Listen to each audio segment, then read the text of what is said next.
2025 has been a solid reading year so far. Hey book besties, welcome back to my channel. I can't believe it's already April and that we're past the first quarter of 2025. This year is kind of blowing by, except for January. That month felt like it lasted forever. But I thought it would be fun today to wrap up all the 5-star reads I had for the first quarter of this year.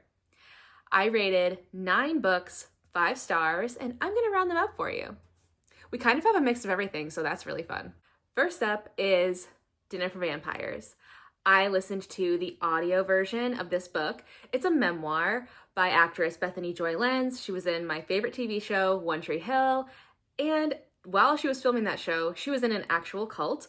So this book talked about her story with the cult, her journey to how she was susceptible to cult-like behavior, and she narrated this book, which I love a memoir that's narrated by the author. So this was fantastic. I loved it so much. Definitely got 5 stars. And I will say that it is a little, rating memoirs can be a little weird for me sometimes because it's about somebody's life. But I rated it based on how I was invested in the story, how I felt she talked about her situation. She was really vulnerable. I just enjoyed it so much.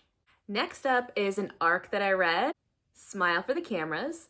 This book comes out in June. It's a thriller, and I loved it so much. This follows a group of kids who, it's like a dual timeline. So when they're kids, like teenagers, they film a cult classic horror movie, and then years later, they come back for a reunion. And something happened when they were first filming that movie, and now there's something happening in the reunion. It's just a lot of secrets, a lot of mystery to this. There were so many twists, and I didn't see a single one coming. I love that in a thriller so much. Fast-paced, short chapters, really quick read. Miranda Smith is so good at keeping you captivated in a story. Like I said, this comes out in June, so you have to check it out. Next up is The Hunger Games, which this is a reread. I'm rereading this with some friends on Fable, and I'm having so much fun. I don't think I've ever reread the series except for the first time I read it, and I haven't picked it up again, but wow, I love it so much. So first, Hunger Games, and then I also read Catching Fire. Both are 5-star reads for me, of course. Catching Fire is my favorite in the series, and rereading it again, I was reminded why. I just love it so much. I'm currently reading Mockingjay, so I'm sure that'll top my list for Q2 5-star reads. Next is All the Missing Pieces. This was my first Catherine Cowles book and my first romantic suspense book. I ate it up. This story was so fun. As somebody who loves reading thriller and romance, it was a treat to have it, both genres, in the same book. And I adored Catherine Cowles' writing. This will definitely not be my last story I read by her. I just loved this so much. Next is The 7-Year Slip. When I tell you this story has my whole heart, I just loved this book. The joy and the yearning I felt while reading this, oh my God. When I finished reading it, I thought to myself, wow, this is what people say when they say a book is a 6-star read, because that's how this book felt for me. It was a romance story that has a little bit of magical realism to it, and I loved it so much. It was written really well in a very fast-paced way. I didn't feel like the story lagged at all, and I really connected with the characters. This is one of those books that definitely lives up to the hype.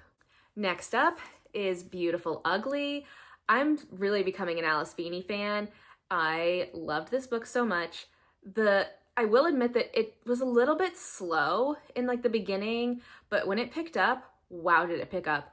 The ending blew my mind. I just love it. And one thing I really enjoy about Alice Feeney's writing is that she writes such prolific words, which is interesting for a thriller, because you don't really see that a whole lot. And I love it so much. So yeah, Alice Feeney, she's become such an auto-buy author for me.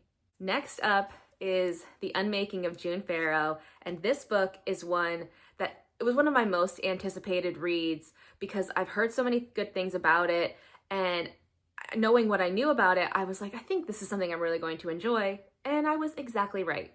This one also has a little bit of a magical realism element to it. And again, sort of similar to Alice Feeney, Adrienne Young is really good at writing like atmospheric, prolific words to weave into her stories. I just could not get enough. I devoured this. It was, again, another book that lives up to the hype. And I saved the best for last, The Frozen River. When I tell you that I still think about this book, I am not kidding.